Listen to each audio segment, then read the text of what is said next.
Everyone, good morning. Welcome to my new video.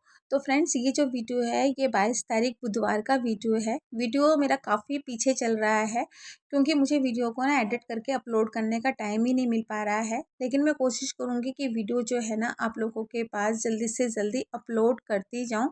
तो friends, यहाँ पर बालकनी में मैं आप लोगों को बाहर का नज़ारा दिखाने के लिए आई थी और बाहर का नज़ारा देख के ना मेरा मन इतना ज़्यादा खुश हो गया था ना, बहुत ही ज़्यादा खुश हो गया था। जैसे कि आप लोगों ने लास्ट व्लॉग में देखा था कि हमारे यहाँ पर आंधी तूफान आया था रात के टाइम पे और उसके बाद ना फिर बूंदाबांदी जो थी वो स्टार्ट हो गई थी। बूंदाबांदी की वजह से ना मतलब वेदर में इतना ज़्यादा बदलाव आया ना, क्योंकि इतनी ज़्यादा गर्मी हो रही थी और इस गर्मी में ना इस बारिश ने मतलब इतनी ज़्यादा मतलब राहत दी है कि हम लोगों को ना रात के टाइम पे एसी चलाने की ज़रूरत ही नहीं पड़ी। मतलब इतना अच्छा मौसम हो गया था।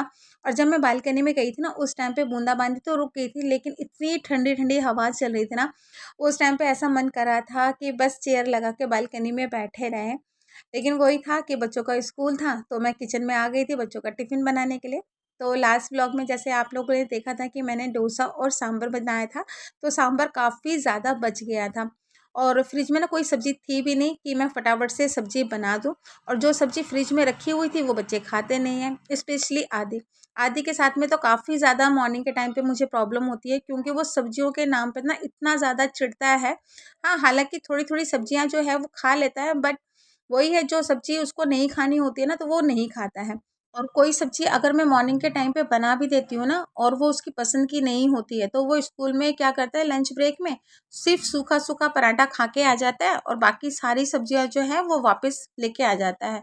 तो मॉर्निंग के टाइम पे ज़्यादातर दिक्कत मुझे आदि के साथ में ही होती है, बाकी पूजा भी सब्ज़ियाँ सारी खा लेती है 2-3 सब्ज़ियों को छोड़कर। तो मैंने सोचा कि काफ़ी ज़्यादा सांभर जो है ना वो फ्रिज में बचा हुआ है, क्योंकि मैंने सब्जियां इतनी ज़्यादा कट कर ली थी ना, पूरी कढ़ाई भर के सांभर जो था वो मेरा बन गया था। तो मैंने सोचा कि सांभर बचा हुआ है तो फटाफट से फिर मैं बच्चों को ना इडली बना के दे देती हूँ, क्योंकि इडली जो है वो पूजा भी पसंद करती है और आदि भी जो है इडली खा लेता है। और इडली बनने में ना इतना ज़्यादा टाइम लगता नहीं है। तो मैं यहाँ पर हस्बैंड को बोल रही थी कि ना दोनों बच्चों को उठा दो। और हस्बैंड भी मॉर्निंग के टाइम पे ना मेरे साथ में ही उठ जाते हैं, क्योंकि उनको भी ना सुबह सुबह जल्दी उठने की आदत है। तो मैं करीब उठी थी 5:30 बजे। 5:30 बजे उठ के मैं फ्रेशनअप वगैरह हुई, ब्रश वगैरह मैंने किया, पानी की मोटर जो थी वो ऑन की। ये सब करते करते ना 6 बज गए थे। तो बस यहाँ पर इस बीच ना मैं दोनों बच्चों को उठाने भी गई थी, लेकिन वही है ना कि बच्चे एक बार में तो उठते हैं नहीं, जब तक कि बच्चों को बार बार जाके बोलो ना। तो हस्बैंड गए थे, बच्चों को उठा दिया था, बच्चे अपना अपना काम कर रहे थे। अच्छा, उस दिन मेरे सिर में हो रहा था आधे सिर में दर्द, और ये हमेशा मतलब मेरे गर्मियों के टाइम पे ही होता है। मतलब जब गर्मी ज़्यादा होती है ना तो उस टाइम पे मेरे सिर में ना दर्द शुरू हो जाता है, वो भी आधे सिर में। और आधे सिर का दर्द जो होता है ना वो इतना इरिटेटिंग होता है ना कि मैं आप लोगों को क्या ही बताऊँ। तो सूजी जो थी वो मैंने भिगो के रख दी थी ताकि सूजी जो है वो अच्छे से फूल जाए, और मैंने चाय भी चढ़ा दी थी। जब तक यहाँ पर चाय बन रही थी तब तक मैंने यहाँ पर दोनों बच्चों की पानी की जो बॉटल थी ये फिल कर दी थी। और यहाँ पर सूजी जो थी अच्छे से फूल चुकी थी। उसके बाद मैंने इडली मेकर और स्टील का पतीला दोनों ही गैस पे रखकर उसमें मैंने पानी डाल दिया था। तो मैं जब भी इडली बनाती हूँ ना, दोनों बर्तनों में इडली बनाती हूँ, फटाफट से इडली जो है ना बन के तैयार हो जाती है। तो बस यहाँ पर इडली की जो प्लेटें थी इसको मैंने तेल से ग्रीस कर लिया था।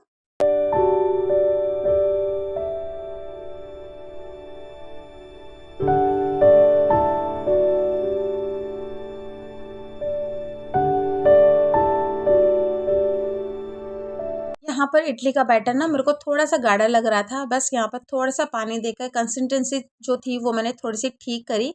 उसके बाद ऐड कर दिया था यहाँ पर नमक। नमक अगर ऐड ना करो ना तो फिर इडली जो है वो फीकी-फीकी सी बनती है।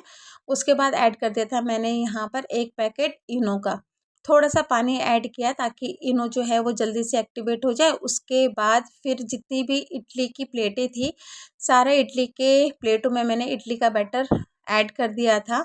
और उस दिन ना इडली इतनी स्पॉन्जी और फूली-फूली बनी थी, और मुझे ना ज़्यादातर इडली जो स्पॉन्जी और फूली-फूली बनती है ना वो सबसे ज़्यादा अच्छी लगती है।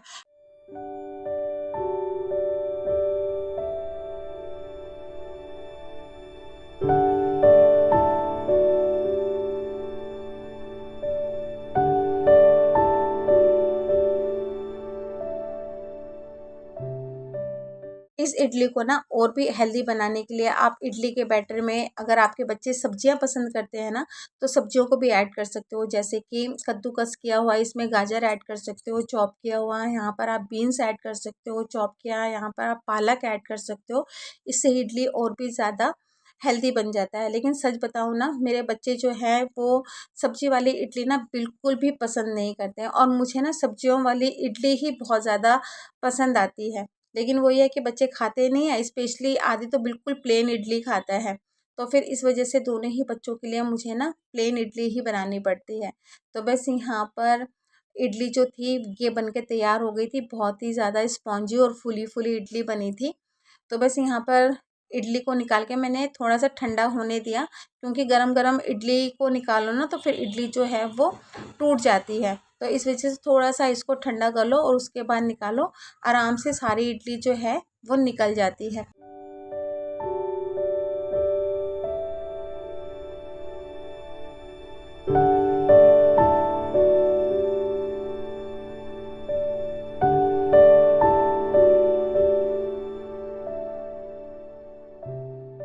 तो यहाँ पर मैं दोनों बच्चों का टिफ़िन पैक ही कर रही थी, इतने में आदि मेरे पास आया और बोलने लगा कि मम्मा आज ना मुझे स्कूल मत भेजो, आज ना मुझको घर पे ही रहने दो। तो मैंने उससे पूछा तेरी तबीयत तो ठीक है? तो बोलने लगा मम्मी मेरी तबीयत तो ठीक है, लेकिन आज ना मेरा स्कूल जाने का मूड नहीं है। तो फिर वही है कि बच्चे जो है ना बड़ी-बड़ी क्लासों में चले गए हैं।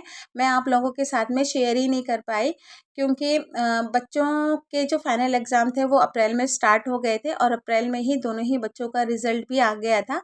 दोनों बच्चे जो हैं वो पास हो गए हैं। पूजा 9 से 10th क्लास में गई है और आदि 5th से 6th क्लास में गया है। तो ये बातें ना मुझे आप लोगों के साथ में शेयर करने का मौका ही नहीं मिला, क्योंकि बीच में मैंने वीडियो जो है वो बनाई नहीं थी 15 से 17 दिन तक।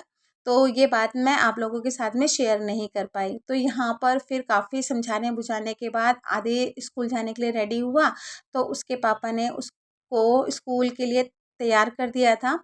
और जब बच्चों की तबीयत ठीक हो ना, तब फिर बच्चों के कहने पर बच्चों की छुट्टी नहीं करानी चाहिए। इस तरह से ना फिर बच्चों की हैबिट बन जाती है।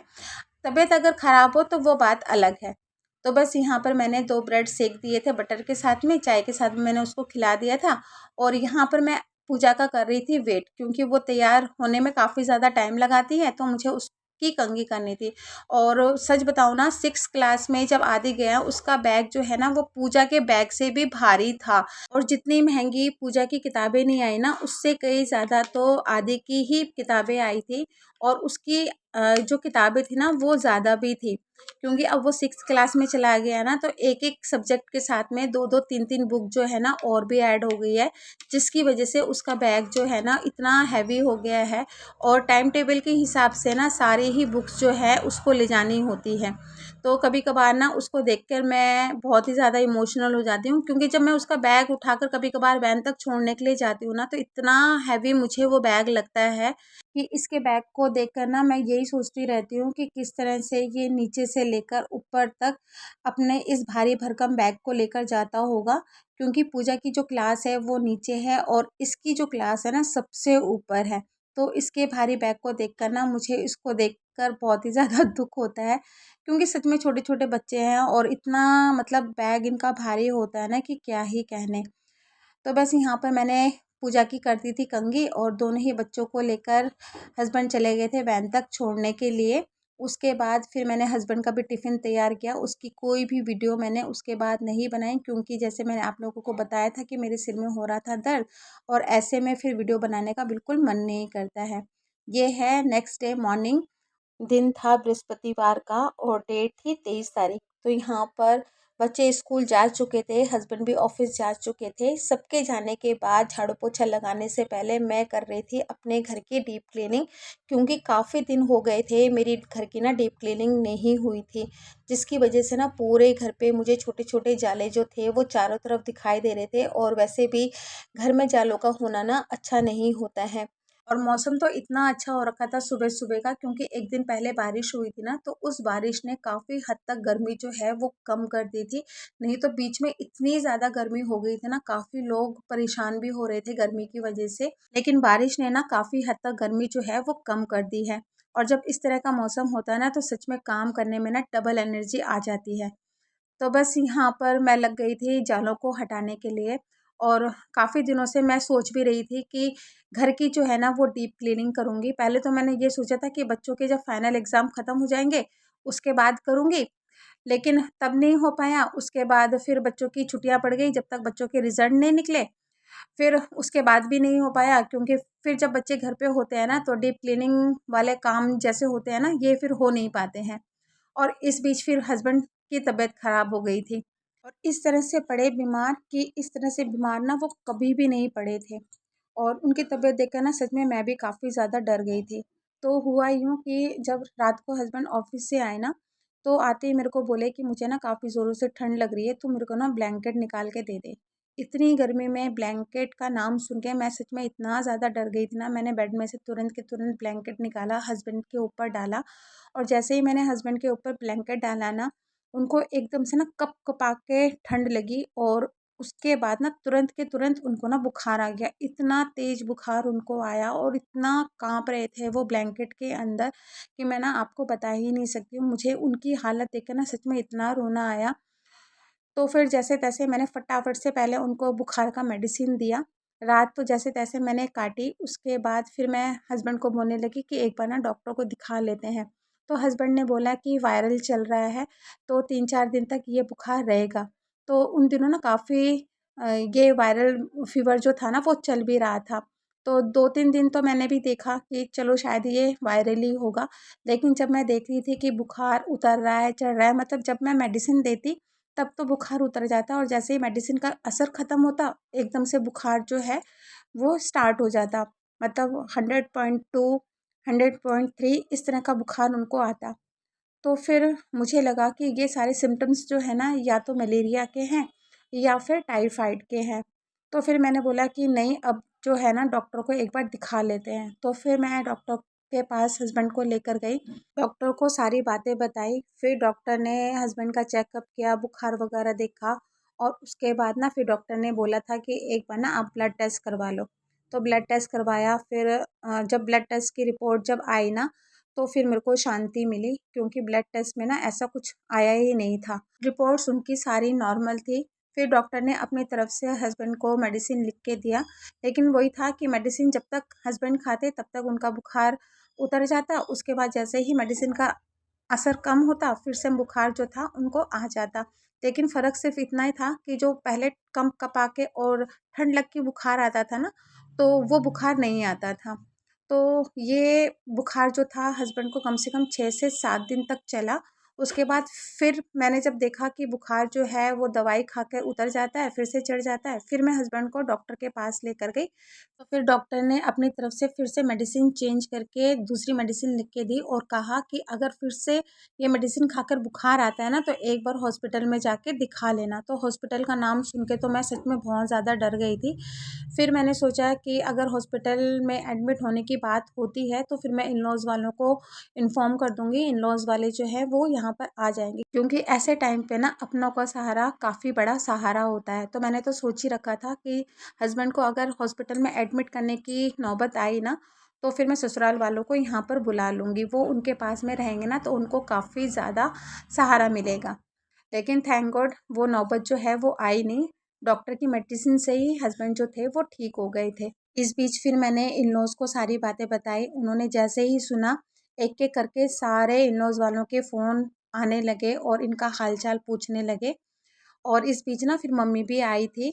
मम्मी भी कम से कम 4 से 5 दिन मेरे घर पे रुकी थी और उसके बाद फिर जब इनकी तबीयत थोड़ी-सी संभली, उसके बाद फिर मम्मी भी अपने घर चली गई थी। तो बुखार की वजह से ना हस्बैंड के शरीर में इतनी ज़्यादा वीकनेस आ गई थी कि वो ऑफ़िस भी नहीं गए थे। वो लीव लेकर ना घर पे ही रेस्ट कर रहे थे। और इसी वजह से ना 15 से 16 दिन तक मेरी कोई भी वीडियो नहीं आई, क्योंकि आप लोगों को तो पता ही है जब भी मेरे घर में इस तरह की कोई भी सिचुएशन होती है तो मैं वीडियो नहीं बनाती हूँ, क्योंकि मुझे वीडियो में ये सब दिखाना ना बिल्कुल भी अच्छा नहीं लगता है। और फिर इस बीच ना काफ़ी भागम भागी भी हुई, काफ़ी दौड़म दौड़ी भी हुई, क्योंकि बच्चों का रिज़ल्ट निकल गया था। तो बच्चों की बुक्स वग़ैरह लेने के लिए भी भागम भागी करनी पड़ी। फिर बच्चों का रीएडमिशन था, बच्चों की फ़ीस वग़ैरह जमा करनी थी, तो उन सब में फिर मैं बिज़ी हो गई थी। और जो लोग ये सोचते हैं ना कि न्यूक्लियर फ़ैमिली की जो लाइफ़ होती है वो बहुत ईज़ी होती है, लेकिन सच बताऊँ, जब ऐसी सिचुएशन आती है ना सामने, तो एक न्यूक्लियर फ़ैमिली ही समझ सकती है कि ऐसी सिचुएशन में उनकी क्या हालत होती है। तो न्यूक्लियर फैमिली की जो लाइफ होती है ना, वो इतना इजी नहीं होता है। जब सिचुएशन पड़ती है ना, तब पता चलता है कि न्यूक्लियर फैमिली में ना बड़ों का होना कितना ज़्यादा ज़रूरी है। क्योंकि जब हस्बैंड को हॉस्पिटल में एडमिट करने की बात चली ना, तो उस टाइम पे मुझ पर क्या बीती ये मैं ही जानती हूँ, क्योंकि घर में भी 2 छोटे बच्चे हैं और वो इतने बड़े नहीं हुए हैं कि पूरे घर को वो अकेले ही सँभाल लें। जब इस तरह की सिचुएशन आती है ना, तो फिर न्यूक्लियर फैमिली को ना काफ़ी सोच समझ के चलना पड़ता है। न्यूक्लियर फैमिली में अगर बच्चे बीमार हो जाते हैं ना, तो हस्बैंड वाइफ दोनों मिलकर बच्चों को सँभाल लेते हैं। लेकिन घर में जब कमाने वाला इंसान ही हॉस्पिटलाइज़ हो जाए, तो समझ सकते हो उस पर क्या बीतती होगी, वो किस तरह से सारी चीज़ों को मैनेज करती है। वो सिर्फ़ वो ही समझ सकती है जो कि न्यूक्लियर फैमिली में रहता है। तो जिन्हें ये लगता है ना कि न्यूक्लियर फैमिली की लाइफ़ जो होती है वो बहुत ज़्यादा ईज़ी होती है, बहुत मज़े में वो रहते हैं। लेकिन सच बताऊँ, न्यूक्लियर फैमिली में ना बड़ों का होना बहुत ज़्यादा ज़रूरी है।